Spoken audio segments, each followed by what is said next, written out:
they've been a little bit better on me. They're just shadow banning me versus completely taking us out. So that's good. At least we get some word out. Well, the moment is changing, and we can't be too fixed to what's been going on. In fact, I had someone that's pretty close to me that went off on Trump the other day a couple times, and I had said, you've got to understand that what has been happened for a reason.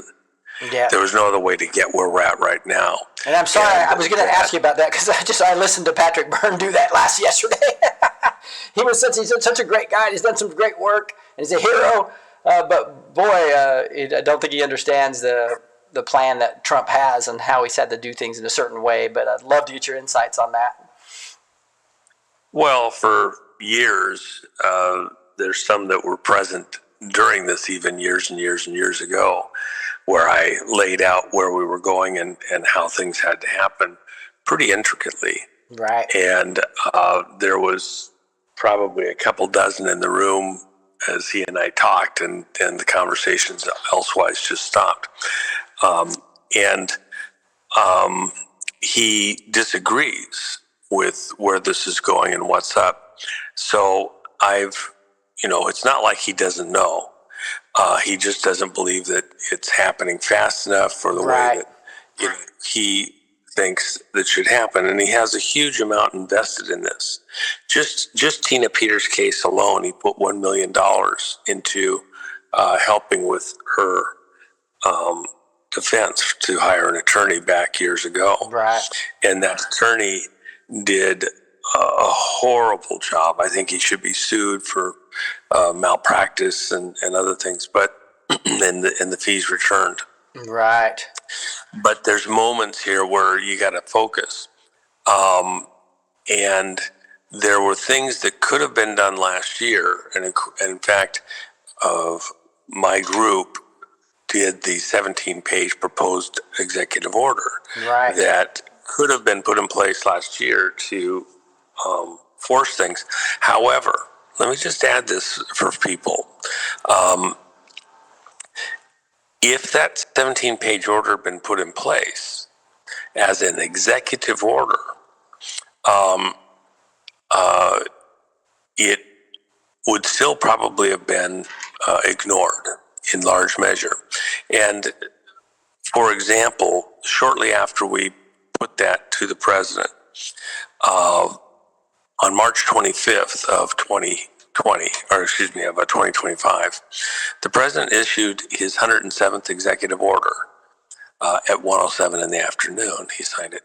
And that order said that all the counties had to clean up their voter rolls in preparation for the midterms, and they had 180 days to complete that task, along with assistance by the governors, et cetera, state by state. Of the 2,500 and whatever number of counties is, I think it's 41 counties in the United States. How many counties cleaned up, county clerks, people in the position like Tina Peters was in, how many of them cleaned up their voter rolls in preparation for the midterms? Not one. Nobody complied with an executive order from the president. Just like when the president issued a presidential pardon for Tina Peters, and then the state governor and the prison system refused to honor it and said states' rights. So states set the time and place for the vote. So at the end of the day, nothing was done to correct the problem with the voter rolls. And therefore, the vote in just a couple of months now was not protected as far as people voting that aren't lawful, legal citizens. And what that does is it's a civil rights violation of the rest of the citizen voters, because their vote doesn't count if somebody else is voting and canceling theirs. Right. In fact, Lisa Murkowski, for example, up in Alaska, she says that she's not signing the SAVE Act because it makes it hard, for, impossible for people in Alaska who may not be able to get ID because a lot of natives live way out, way out there somewhere, and they have a hard time validating birth records and getting in the system, the machine, and so it's just hard to get them on the voter rolls correctly. Which is about as much BS as there could be on planet Earth. No kidding. And so racist. They can fly their planes, they can register their boats, they can certainly get their state dividend money. They get all the government's program assistance, and they can't get valid ID. It's the dumbest, dumbass thing on planet Earth. Okay, Yeah. And the number who might not have that want to vote, I probably count on less than one hand. Okay, so the reality is it's a foil. They don't want to get the SAVE Act to protect voters and voting rights of citizens. It's not just about the people who aren't registered to vote. It's about the people who are registered to vote getting their vote canceled by people who aren't there lawfully, validly. And so it cuts both ways. Because with an executive order, it's insufficient to force things to go properly. You have to think about this. This is so important. This is where a lot of people are missing it. The executive order has been shown now to be something that states and other voting officials can ignore if they so choose. And it's like a policing order.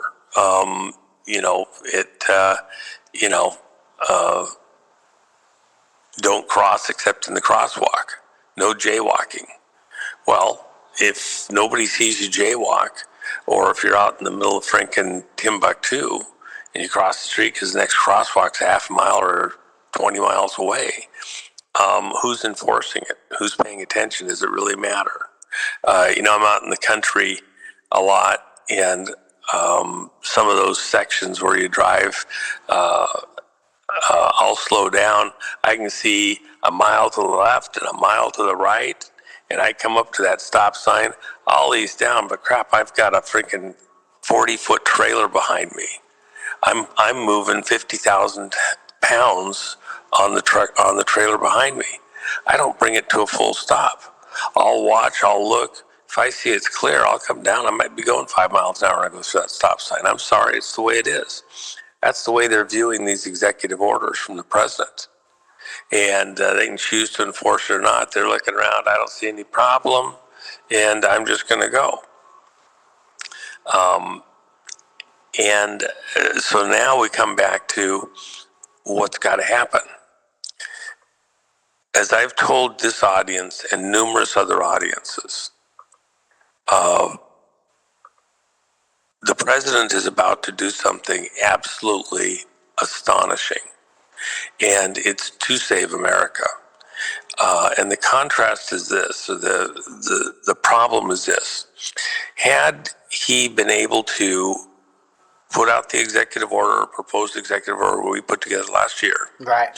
and get it enforced in time, you'd have had a year till the elections, a year and a half even, to get everything in place. You'd have had a year till the primaries started to try and get things working halfway right. And go through the court process and let everybody argue, etc. We're now well past that. Primaries have already occurred. Candidates have gotten on the ballot through ballot fraud, Right. through frauds within the primary process, people voting who had no legal right to vote, and people being obstructed from being on the ballot for all sorts of wonky reasons. So with that in mind, it's impossible at this moment in time it's impossible. It's feasibly impossible to correct the coming vote for the midterms because the primaries have already put people on the ballots who are not the legitimate candidate. Exactly. Who aren't there legitimately, okay?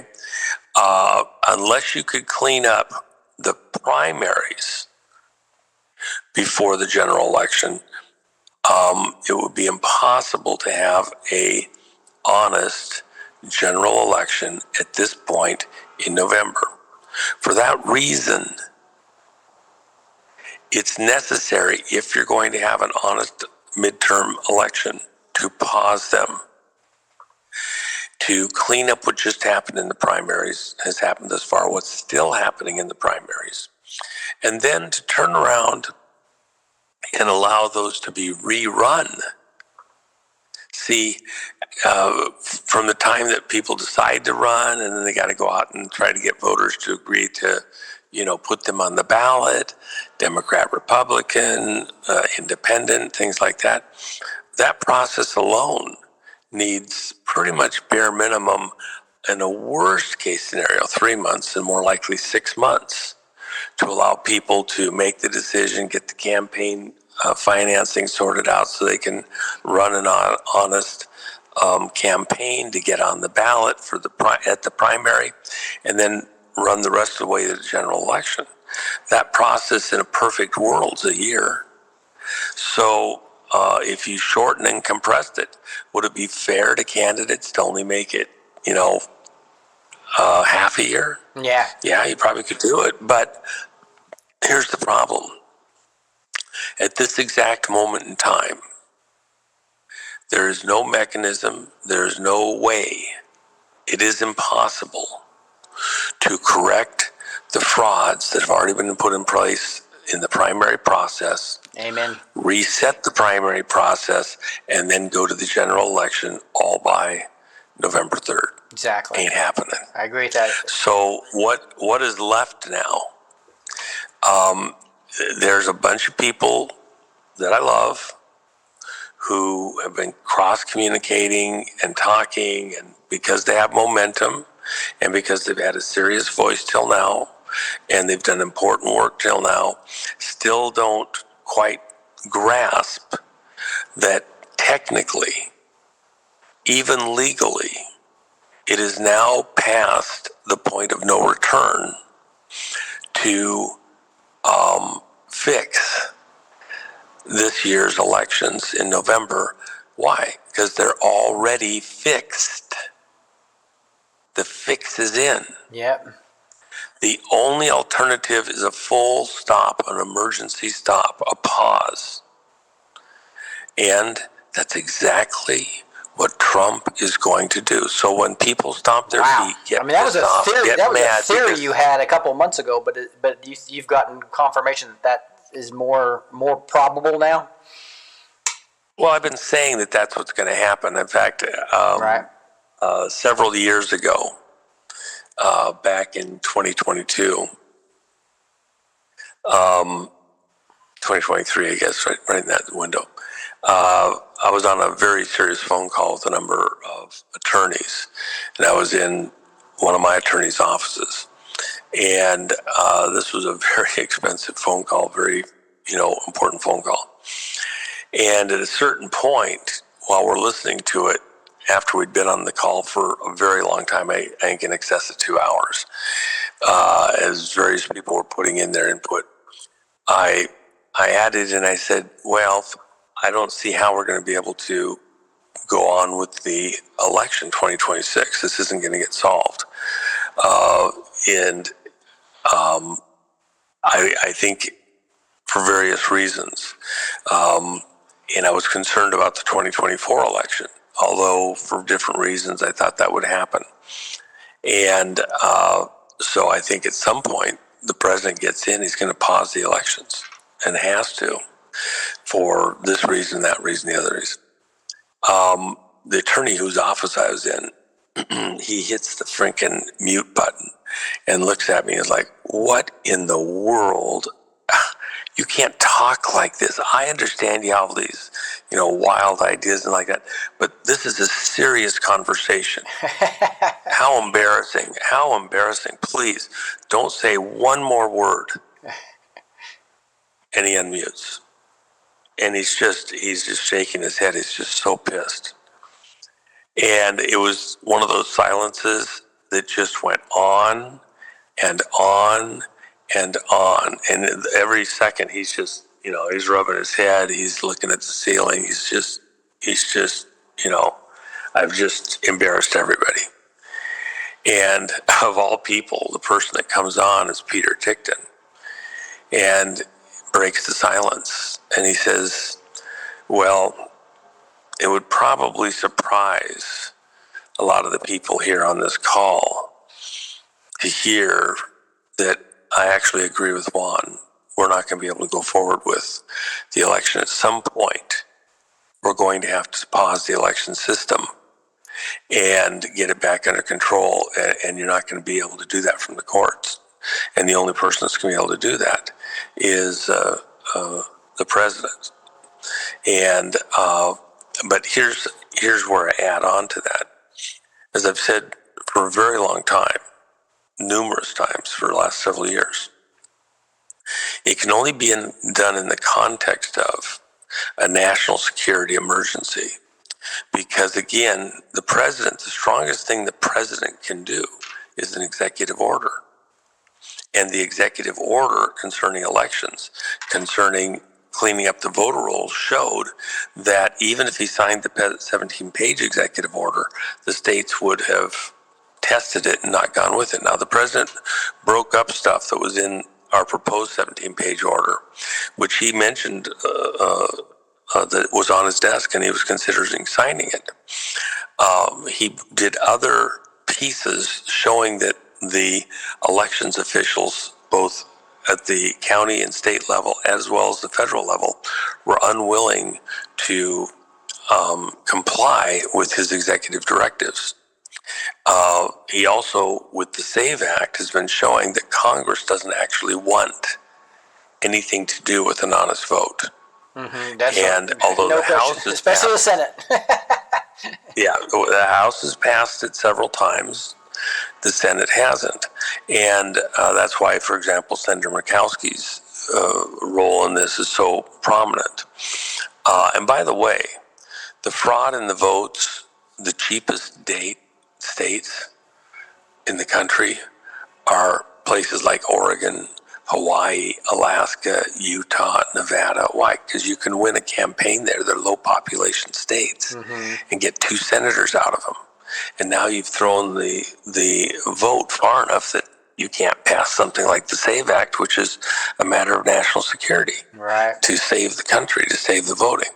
So with that in mind, the only alternative left available to correct this moment is, as the commander-in-chief, as a matter of national security, to pause the elections for cause while we get the illegal votes and the foreign interference out. You'll notice that when President Trump talked last 2 weeks ago on Thursday, he specifically stated that China had interfered in our elections. right. So he didn't leave it ambiguous. He didn't say somebody somewhere. Right. Okay, troglodytes crawled out from underneath the soil and reached up and voted in the voter machines and went back to their, under-earth caves. No, China. He was very specific, which then triggers a national security emergency. And by the way, interfering in another country's election is categorized by international law in the same way as a nuclear device. It's a weapon of mass destruction. Because with stolen votes in another country, if you control their elections, if you interfere in them, then it can cost lives. It can do massive destruction. You can, hijack a whole country. So when President Trump said specifically China interfered in our elections, and flipped the vote in 2020. He did not leave it ambiguous. They might have. We're not sure. We don't know how bad. No, we know. They flipped the election. So that triggers certain emergency responses that can only be done in the context of a military response as commander-in-chief. And as commander-in-chief, to protect the voter rights, to protect the Constitution, which we all swear an oath to. At this point, he'll have to, for cause, pause the election to get it sorted out. When he does pause it, people like Bannon, who just 2 days ago came out publicly and said, yes, the president's going to have to pause the election, and he thinks the president's going to act in late August. Yeah, that could be right. I think it's going to be all the way at the last part of October, after the early voting has begun. He's going to let these guys commit his crimes as much as they want to. They're forced to go the distance. They can't back down now. The only way they survive, and they know it, is if somehow they can get through the fall election and win the election through frauds. So Trump is going to let them commit the crimes. We don't do pre-crime in America. Right. Bring everybody in with them. And then those that have participated in the election fraud will be prosecuted. Wow, that's the sting. Hey, Juan, I did a whole series of the great election sting in late 2020, thinking that there was going to be a sting on before January 6th on 2021. Right? Are we finally going to get the election sting? Well, yeah, and in reality, you have to kind of think about this a little bit more. Was the sting in place for 2020? Yes. The Executive Order 13848 required that all of the information be captured and provided the president by the Director of National Intelligence by December 18th of 2020. That was not provided to the president. However, the material was collected, and it's been sitting there. So now you have to ask, okay, as the president releases this stuff, which is what he is releasing right now, will the sting be in place? Did it just have longer to play out? Because the real issue is the American people. If the American people don't understand the fraud, it's hard to back the president. And a lot of things had to happen to prove it. And at that time, whether people understand it or not, had the president proceeded to sign an Insurrection Act document, which is what the friends of the president showed up on December 18th in the evening at the White House and tried to get him to allow, was an Insurrection Act document to be signed. It would have led to civil war in America. I agree, 100%. Just like Lincoln got, because the public was not fully understanding this, and they would have pushed back. In fact, in the testimony, the January 6th testimony under Pelosi's House investigation, it came out that President Trump spoke with general staff, in the wee hours of December 19th, just hours after Flynn brothers, Patrick Byrne, Sidney Powell, Rudy Giuliani, and others all met with the president. And the general staff advised the president, and it came out that if he signed an Insurrection Act document or even allowed it to be created and then have to argue over it, which he didn't allow it to even be created, Sidney Powell was barred from coming to the White House the next morning when she had originally been told, yep, come and put this together for me. That if he had signed that, it would have led to civil war. The generals had already gamed this out numerous times and determined there was no way that it didn't lead to civil war. The risk was too great. Why? Because states would have said, no, we're not complying, just like they didn't comply on Tina Peters' presidential pardon. Or back with Abraham Lincoln. I mean, I'm yeah, right. It's like, Well, and again, what would a cil war in America look like? Remember, the Obama executive producers for the Netflix special Civil War in America.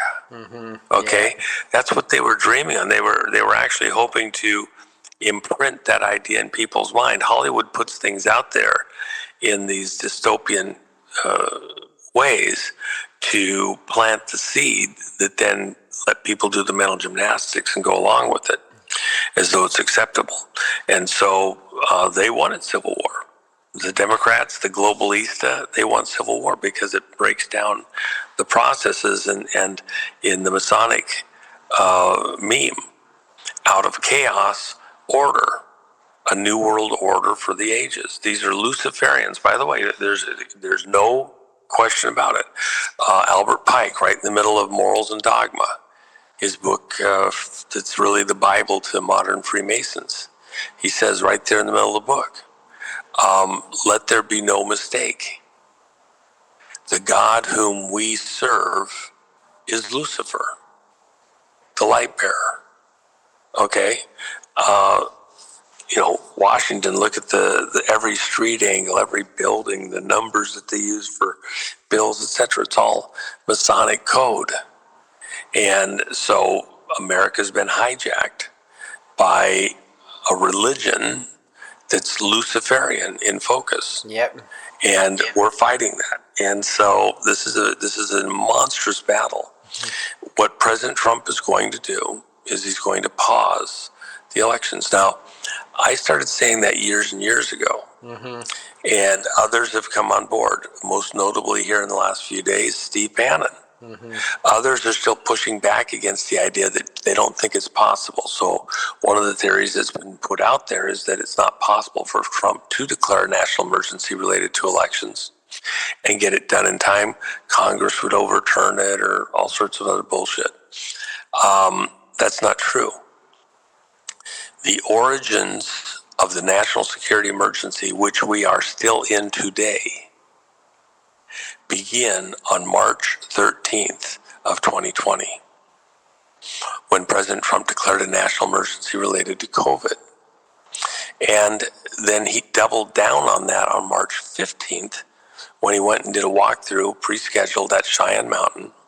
And when he came out, which is where our National Missile Defense and Continuity Government Operation runs from the military side, when he exited, he had it closed up, told the media, out of an abundance of caution,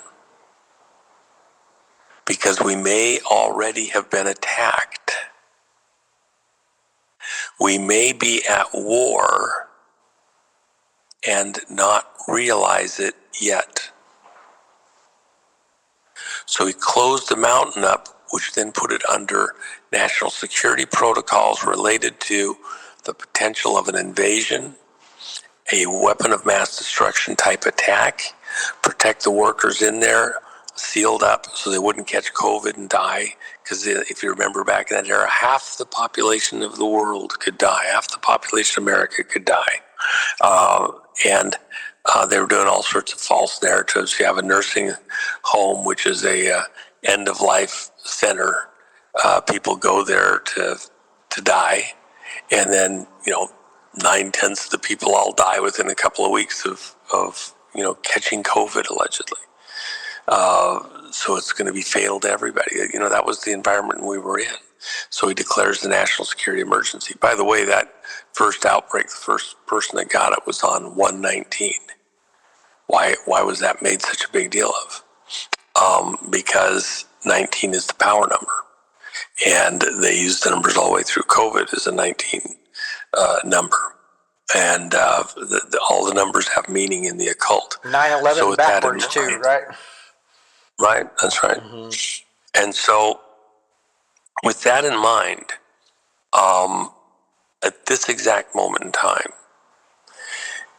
President Trump, from the day he declared that national emergency until today, is the only living person who could unstop to reverse that. The Congress had a year, House and Senate had a year to unravel that national emergency related to COVID. And they didn't. They didn't even try. Later, when Biden said the emergency's over, et cetera, was Biden lawfully elected? Did Biden usurp Trump as commander-in-chief? Biden never got the nuclear codes. Trump declared a national emergency, and if you look, one of the memes, I've mentioned this several times over the last several weeks, that President Trump showed at every rally he did while he was supposedly out of office, et cetera. The low point in his public acceptance was late March of 2020. And in the lower right-hand corner of that meme, it says, President resigns the presidency. Trump resigns the presidency. Okay, it doesn't say anything further. What did he do? Yes, he resigned the presidency when he declared the national emergency and took over as commander-in-chief. When Biden, by the way, once you're commander-in-chief, apart from an act of Congress, majority vote, not just a simple majority, but a 2/3 majority, no one but the president can stop the national emergency. Trump's the only person after April of 2021 that could have stopped the national emergency, and now he's the only one, period. Congress can't even stop it. And you say, well, what's that got to do with elections? That was related to COVID. Let me clarify something for everyone here. COVID was never about the shot or the flu. Primarily, it was about elections and forcing people, with drop boxes and no contact, including in the counting centers, the 6-foot spacing, moving us to voting on our phones, Right. where computers controlled everything and you couldn't even see anything in there. Oh no, the security will be perfect for them. And so when COVID emergency was announced, it ties directly to the voting emergency. Trump has already got the emergency that he can declare, enunciate, expand into the voting stuff for this fall. We're already still in a national emergency. Nothing that Biden or Congress did in the interim unwinds that legally, technically. That's why Trump has been walking around saying, I was 45, 46, although I really don't want to take credit for that, and 47. That's why he's even saying now, I'm going to run for 2028. Why? Because technically, I'm still in my first term. They stole my first term from me. So I do qualify to run for president again. Yeah, no question about it. And so he's trolling these people in order to, help the public. Who's he trolling really? Is he trolling the bad guys? A bit, forcing them to work harder to fight fraudulently more so and, commit the crimes more intricately and in depth. But in the course of doing that, what's he really doing? He's helping the public to think this through. Audiences like yours, the people in this audience are crucial to saving America. Why? Because you're the ones who have been talking about the very things I just described to you, and the need for national emergency, the fraud in the vote, the attack on America.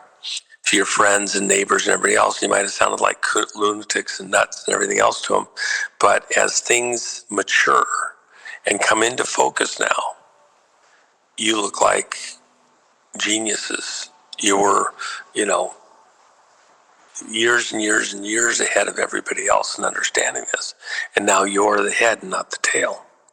And your role is coming into focus as we do pause the elections.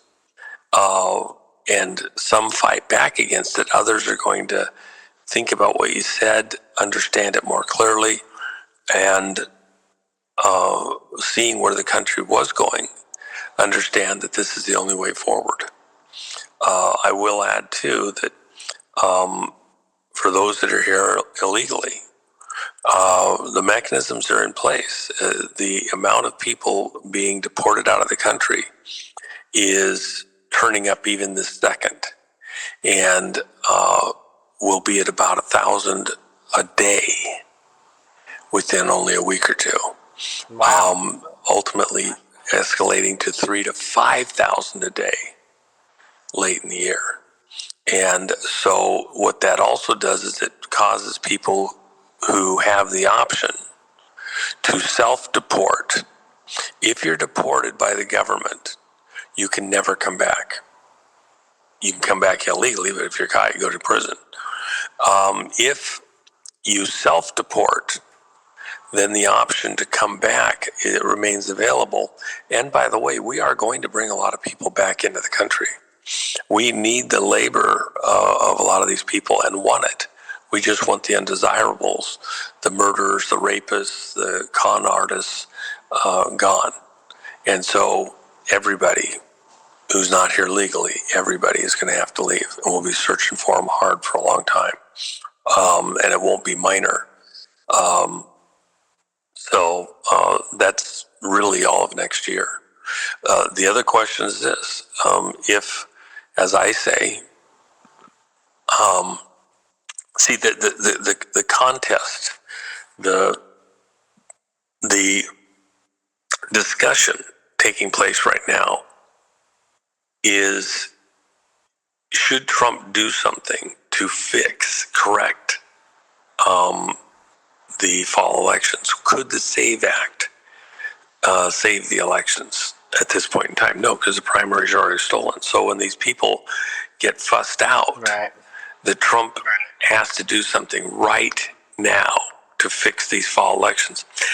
The time to do that long past last year. Yeah. The only possible way forward to protect America at this point in time is the full stop pause.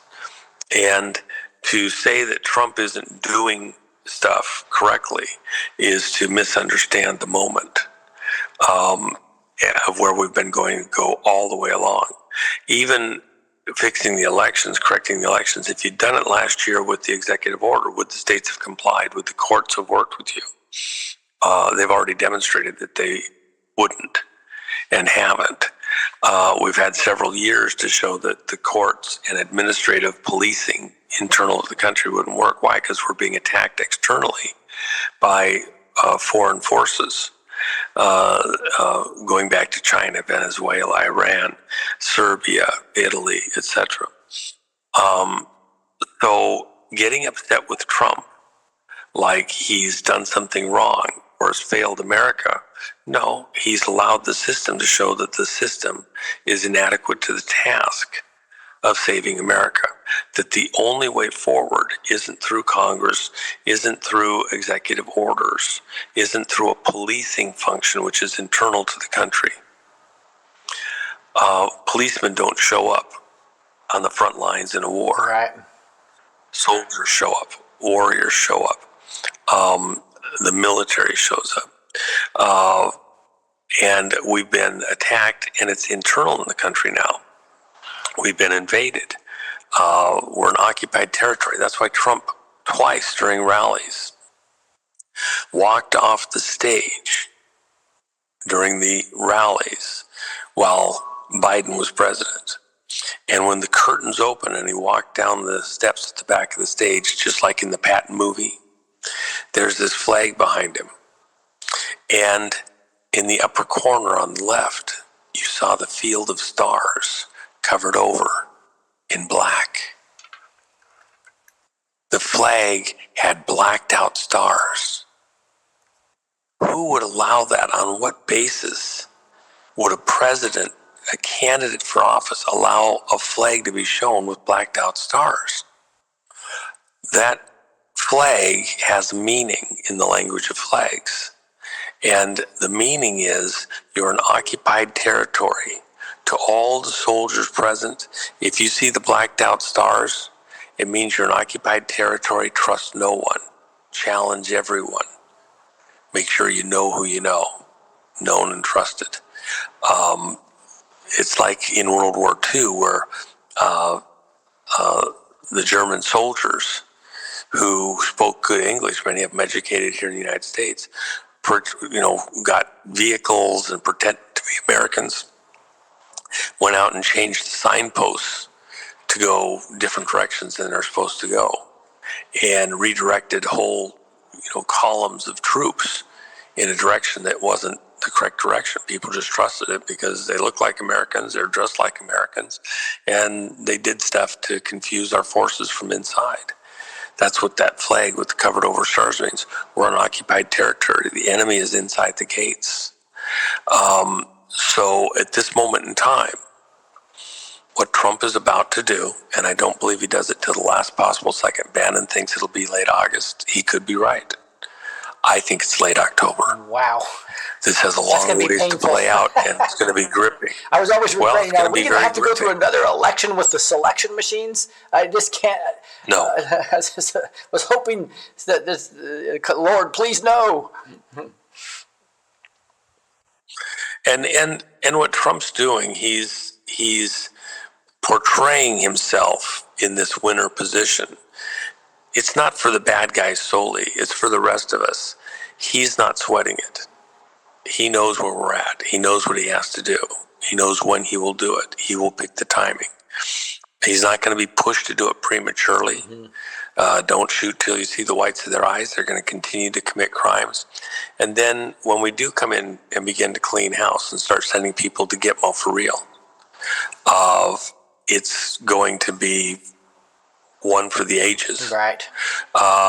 Even I think there's 2 arrests that begin to turn things.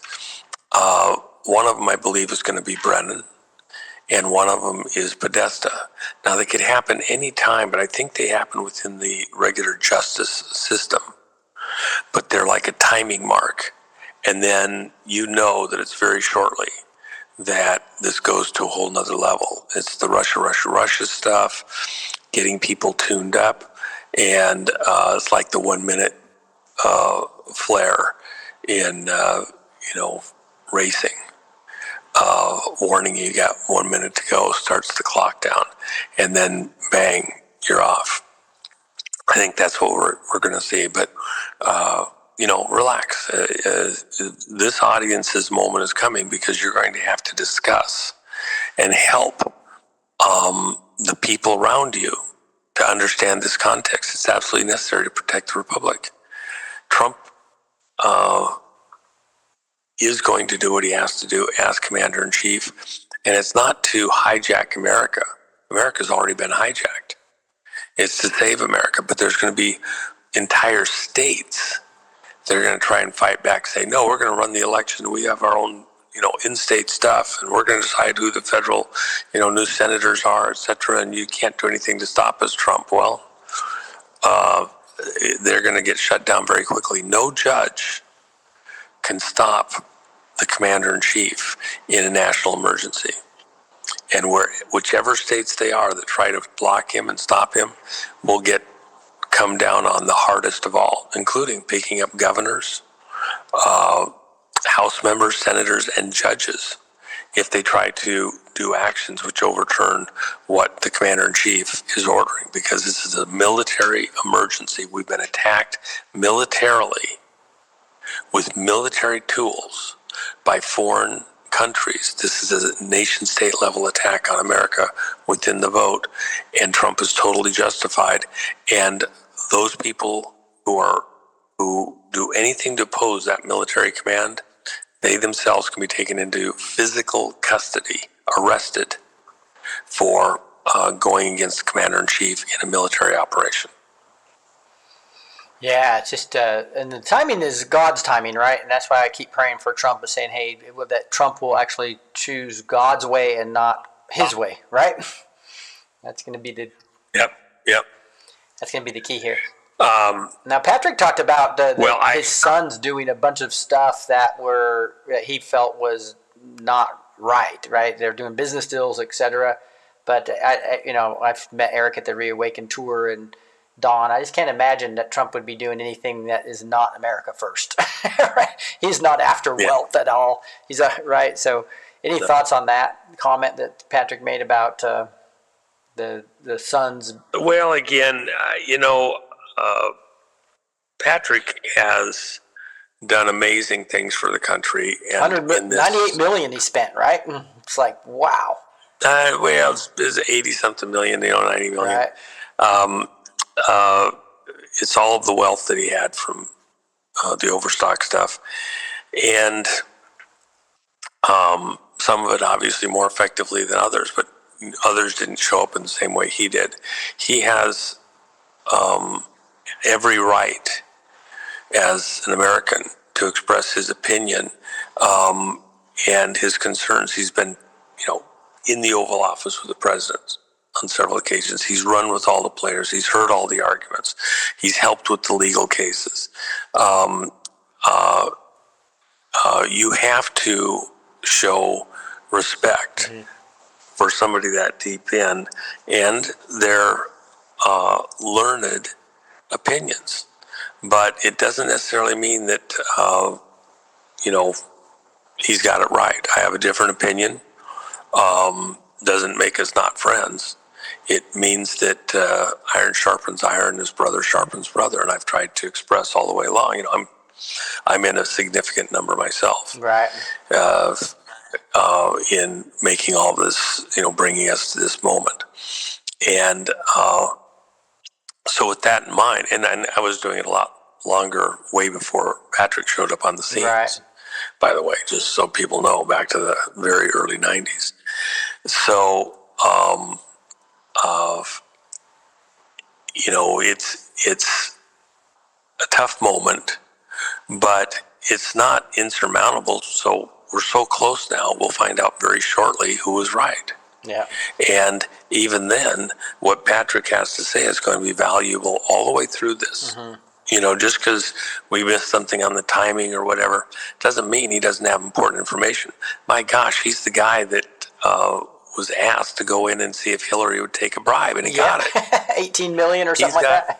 He'll be in this. Yeah, he'll be in this fight for quite some time. Yeah, I'd love to get Patrick on the show. Way, just talk about his read his whole Danger Close deal. But what I noticed, Juan, is that like some of the doctors who just know what that poison did, to with the COVID shots, they have a hard time trusting Trump, right? Because it's almost like they're one specific issue, and they see such horrible things.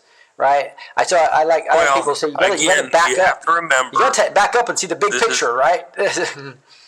Well, this is very important, and by the way, I have to bounce. I've got another show I've got to be on, but let me just say this: people think that Trump could have stopped the whole COVID thing. The COVID thing was worldwide. The COVID thing was about stealing elections across the world. And it was being run out of China. And there was collusion with people all over the world.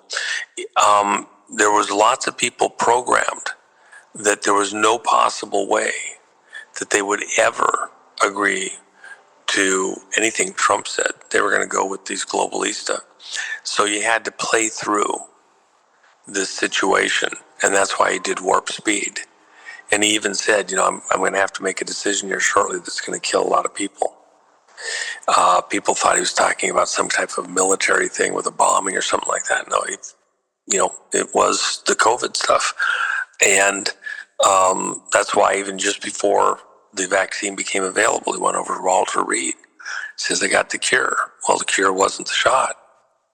It was hydroxychloroquine and ivermectin. And, felt a little rough, but, came through it. People had to make their own decision. And many did. But you were in a propaganda war. Yeah. And that was our role. That's why I did a huge national presentations and even a tour. Took some of the doctors and lawyers and sports people around the country to talk about the fact that they didn't have to take the COVID shot and it was not advised in most situations. So we did our part. We tried our best. People had to make their own decision, use their own brain.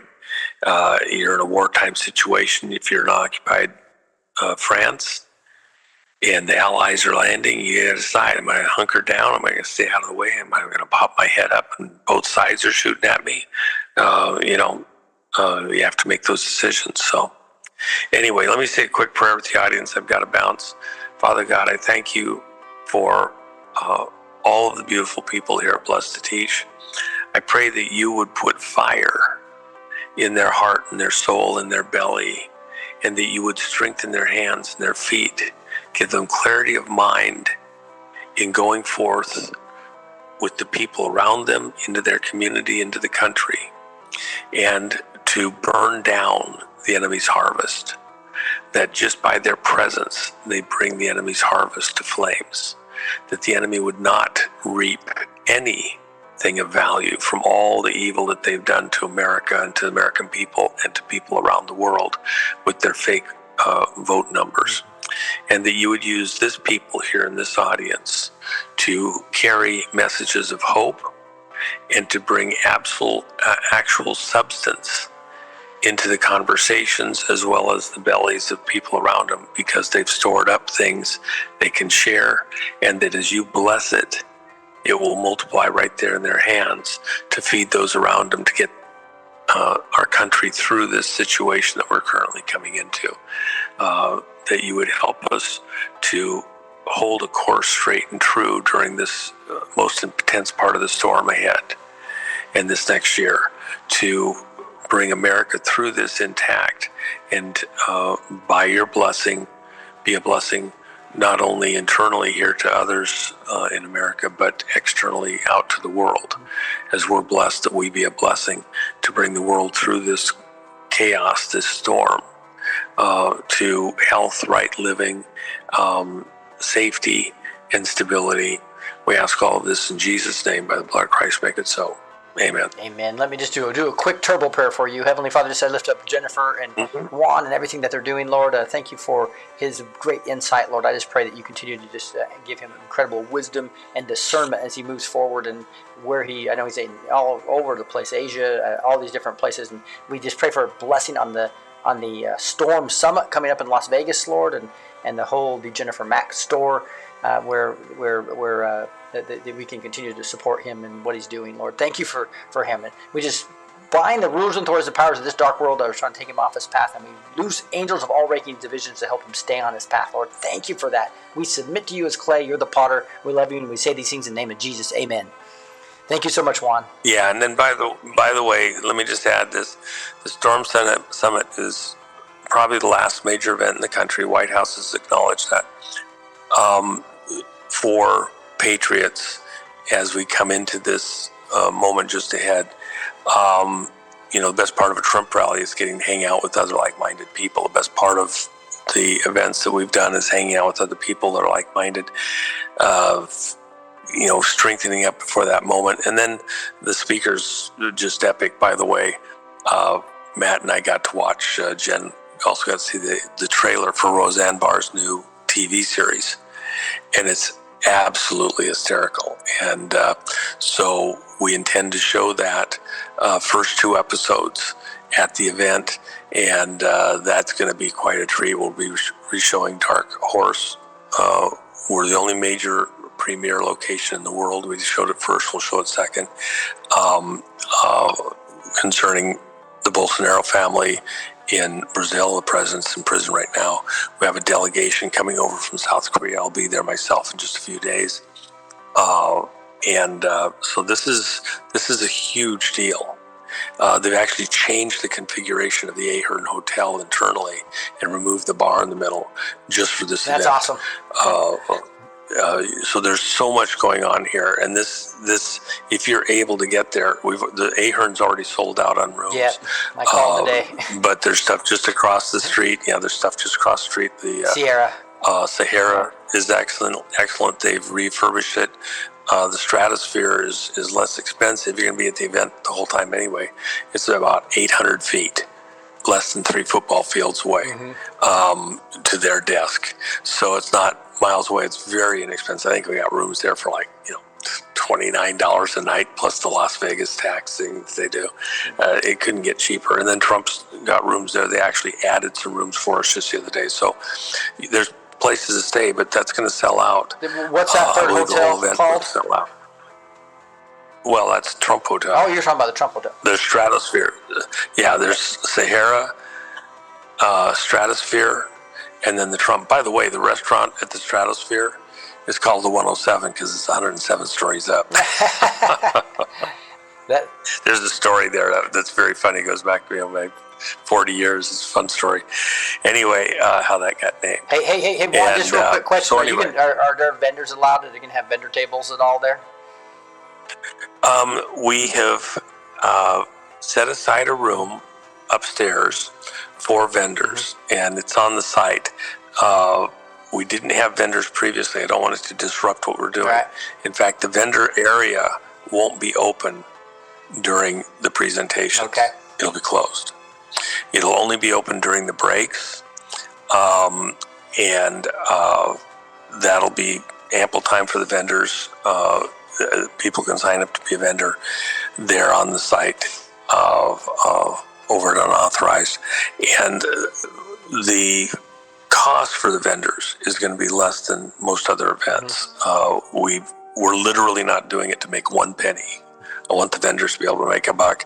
It's our straight cost to allow them to have that area, and then I want the vendors to actually enjoy the conference. Right. So there's not going to be any vendors during the actual presentations. They'll be able to enjoy it. Also, the room would be locked, and then able to come back in. I think our max on the vendors is like 26 vendors. So if there's vendors that want to be there, they got to sign up right now, and glad to have them. All right, and we sign up as vendors where? On the unauthorized site, unauthorized.one. Okay, I saw that. ONE. So I think it was a storm You look where there says event. stormsummit.us. I think gets you there too. Right, and on that, I believe you'll see something for the vendors. Should show up today. We just finalized that. You can send a note to Matt, my chief of staff, in the contact section, and he'll deal with anybody that wants to be a vendor. It's a very limited number, very inexpensive, the cheapest that we could do. I might even lose money on that. I'm letting people have that, but within very tight parameters, because I want the vendors to enjoy this too. Right. So Amen. anyway, there you go. Thank you so much. All right. Appreciate you. You got to fight. All right. God bless you all. All right, folks. Those. Thanks. Bless you, Juan. All right. Hey guys, I wanted to also. God bless. Yeah, I also wanted to